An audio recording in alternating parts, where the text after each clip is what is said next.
Metal Jesus, back again. Now, it's been a couple months since I've shown you some of the games I've added to my collection, and I thought now is a perfect time to do that. I've got a lot of stuff here, actually. I've collected quite a bit. As a matter of fact, it's stuff for about 12 consoles, so it's pretty crazy. So, let's get started.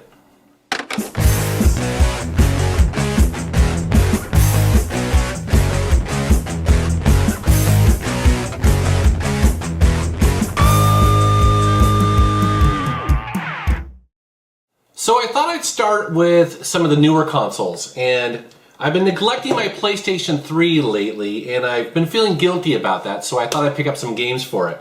I picked up Borderlands Game of the Year Edition. Now, I have to admit I'm actually kind of disappointed in this. I thought it'd be a little bit more role-playing and a little bit less sort of grinding, and I can see where maybe this game was designed for multiplayer, but unfortunately on the PS3 I don't have a lot of, friends on there.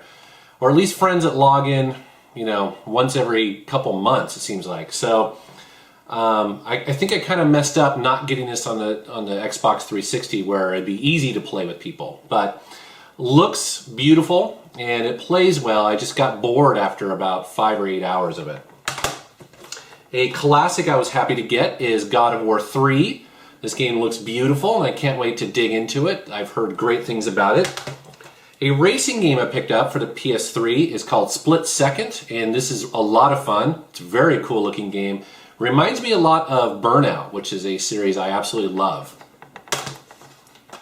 Another racing game I got, Test Drive Unlimited 2. This is another game where I feel like maybe I should have got it on the Xbox 360 because it looks like multiplayer is a big part of this game, and unfortunately, again, it's like, without having a bunch of people on there, it seems like you lose quite a bit. I also find it to be kind of frustrating. It seems like it's really easy to lose races. On the Xbox 360, I picked up 2 games recently, and that's Death Smiles. This is a bullet hell shooter, and I am super happy with it. I actually had my buddy Paul over, and he and I played through this a couple times, and it's just a lot of fun. It's really wacky and right up my alley, and it was 20 bucks. Now, this is an RPG I've been waiting to get for a while. It's called Alpha Protocol, and I've been waiting to get it, and the reason for that is because I didn't want to pay full price for it because the reviews were not kind. And having played and beaten this game, I can see why.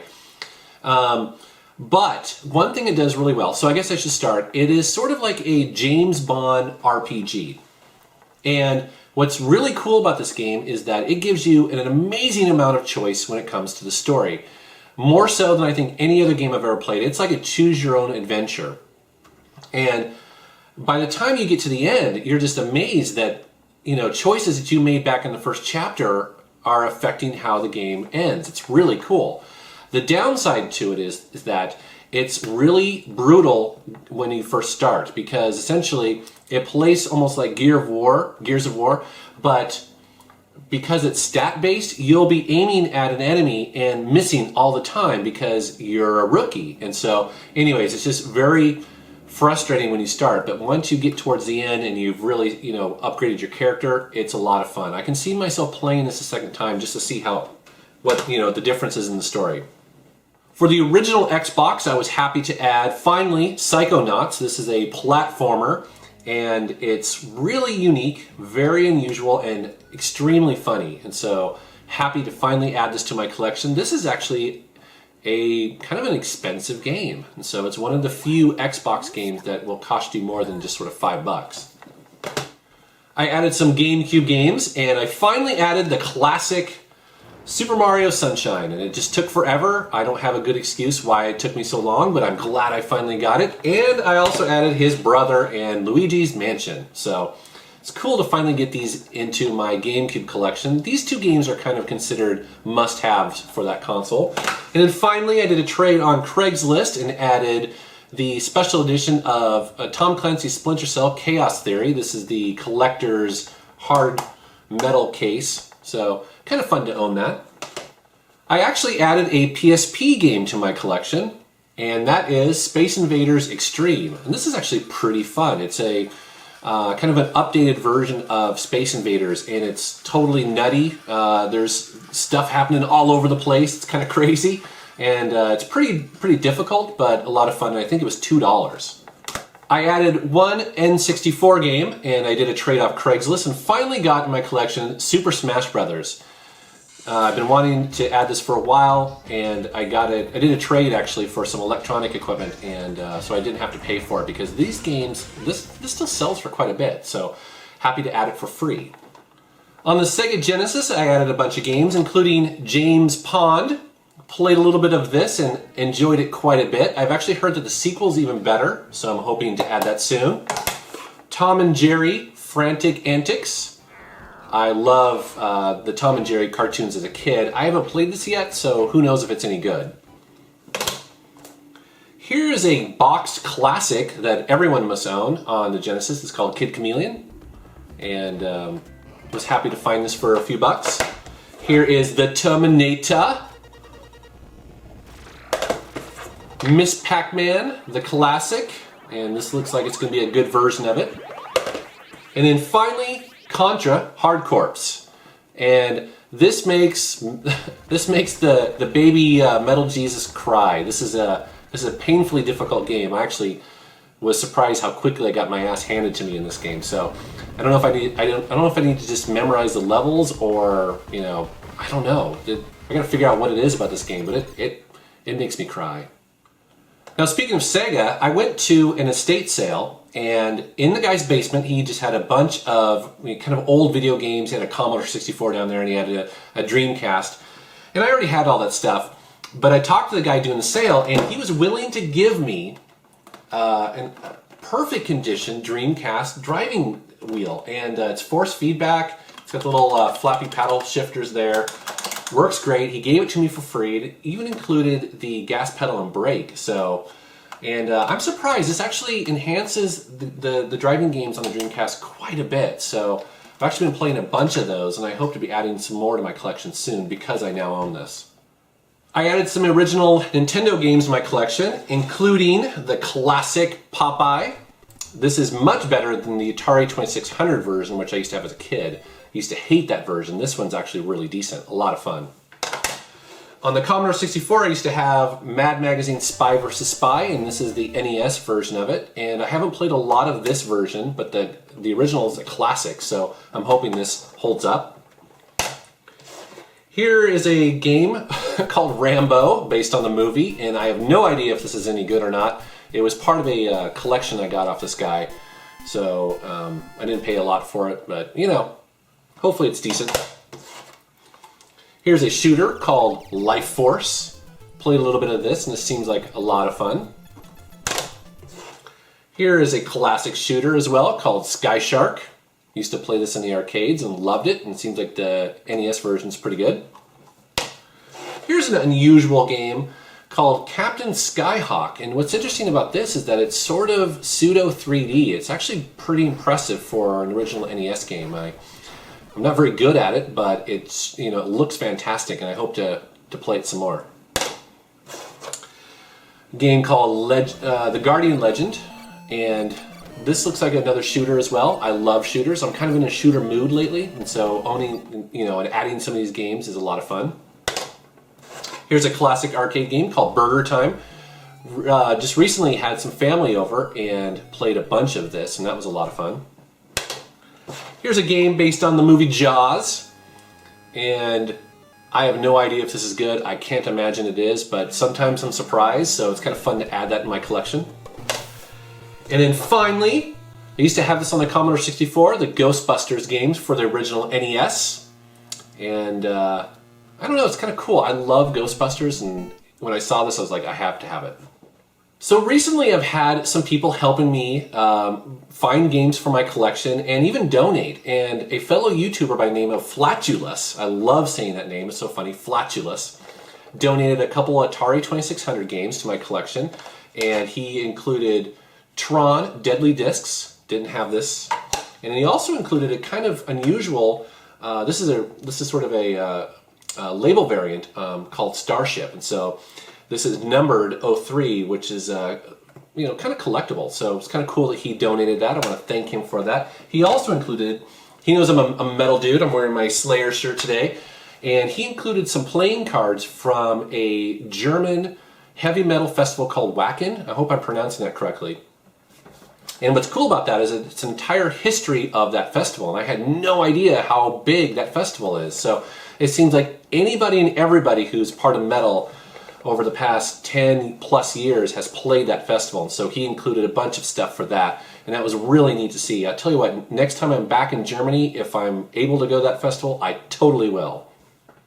Now, recently I met a fellow Seattle video game collector. His name is Ron, and he was posting on Craigslist, and I bought a bunch of Atari stuff and ColecoVision from him. And he was really interesting. I met him in a parking lot and bought about 40 or 50 games from him. And it turns out that he's just a massive collector, and so he was selling off some of his duplicates. He actually owns, and I hope to see this sometime and maybe get it on camera. He owns complete collections of the Atari 2600, the 7800, the 5200, the Commodore 64, the NES. He just owns everything. Very impressive. It was really cool meeting with him. And I bought a bunch of games from him really cheap, including on the ColecoVision, I got Space Fury. I've been sort of like enjoying collecting for the ColecoVision lately. And Pepper 2. It's cool to add some of those games. And I added a bunch of 7800 games, including Jinx. This looks like it's maybe an original for the 7800. Hadn't heard of that before. Ace of Aces. This is a kind of like an arcade flight sim. Donkey Kong Jr. This is an excellent port of that arcade game on the 7800. Miss Pac-Man, another excellent port on the 7800. Here's another flight game called F-18 Hornet. Kind of neat to have. Here's a boxed version I found, Motor Psycho.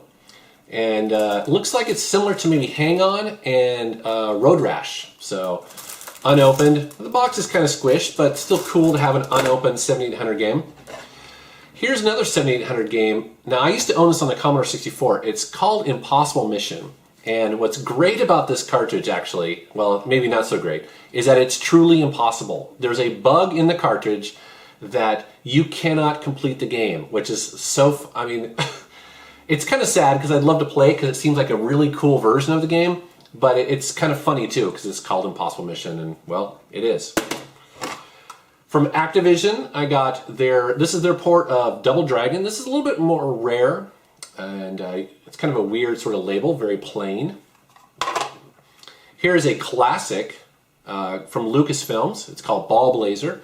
This game is kind of like a futuristic soccer game. So here's another classic as well. This is the port of Winter Games on the 7800, and actually a pretty decent version.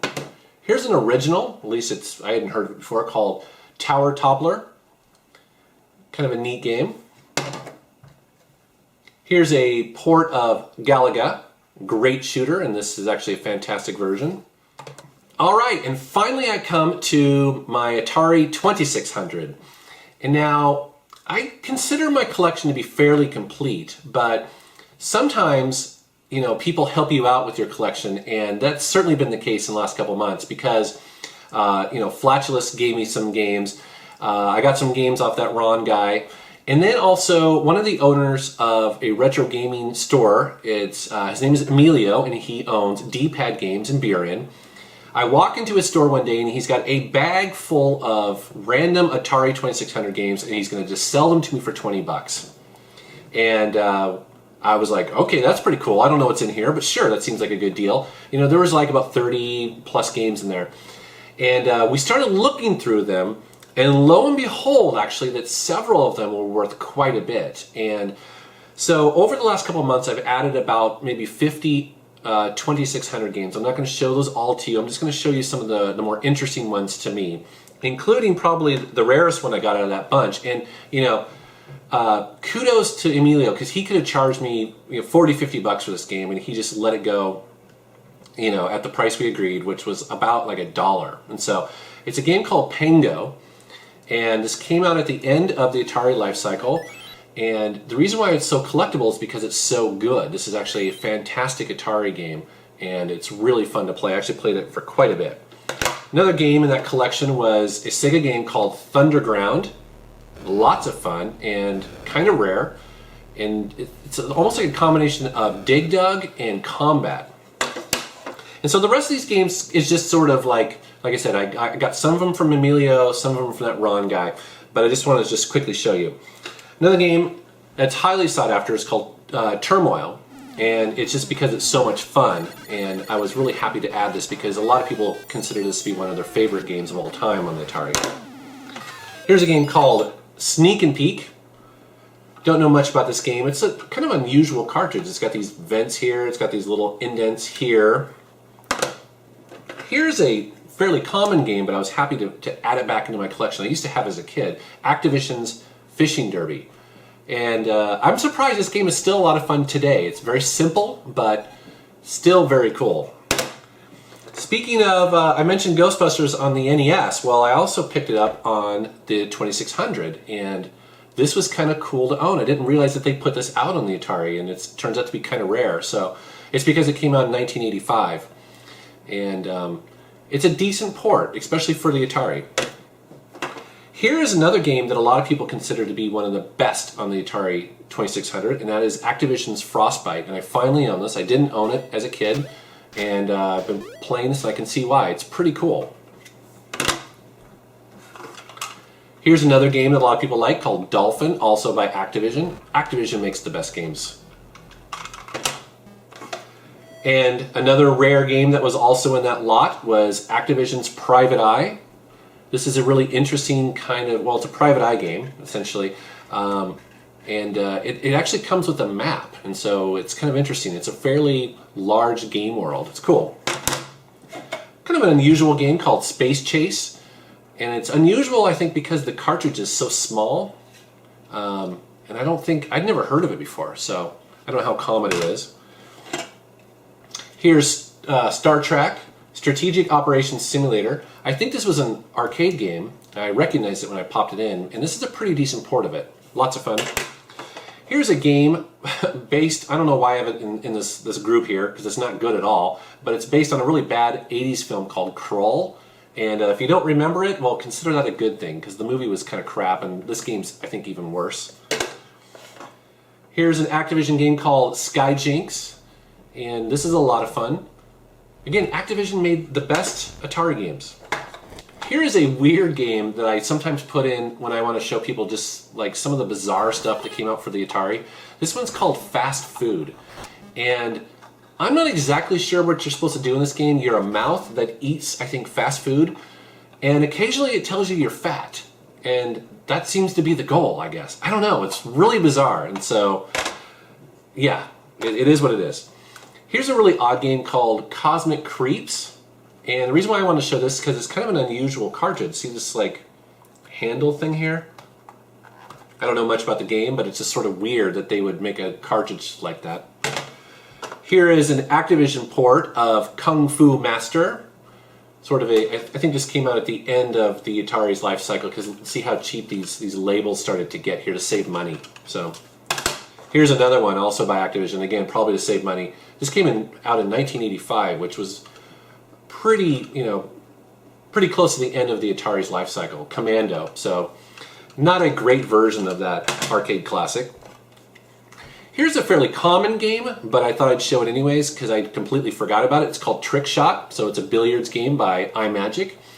I really like iMagic games as well. A lot of my favorite Atari games are from this company, like Demon Attack and things like that.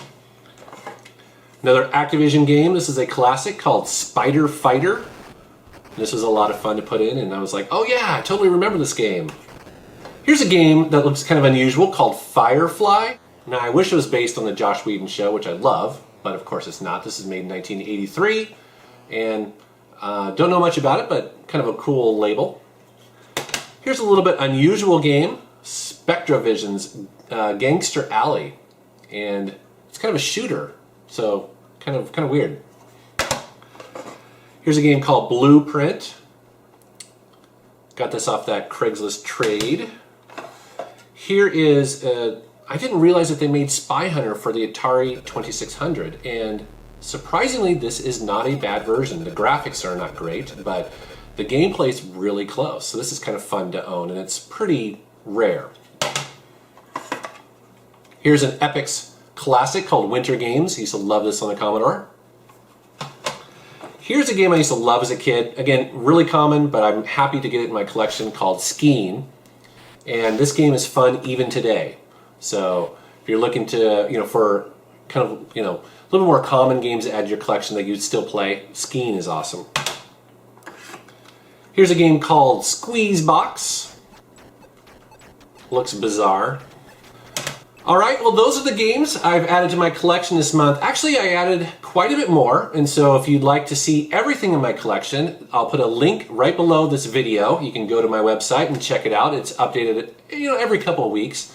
And, I'd love to get your feedback on some of these things and tell me what you think. I want to thank you for watching my channel, and thanks for subscribing. Take care.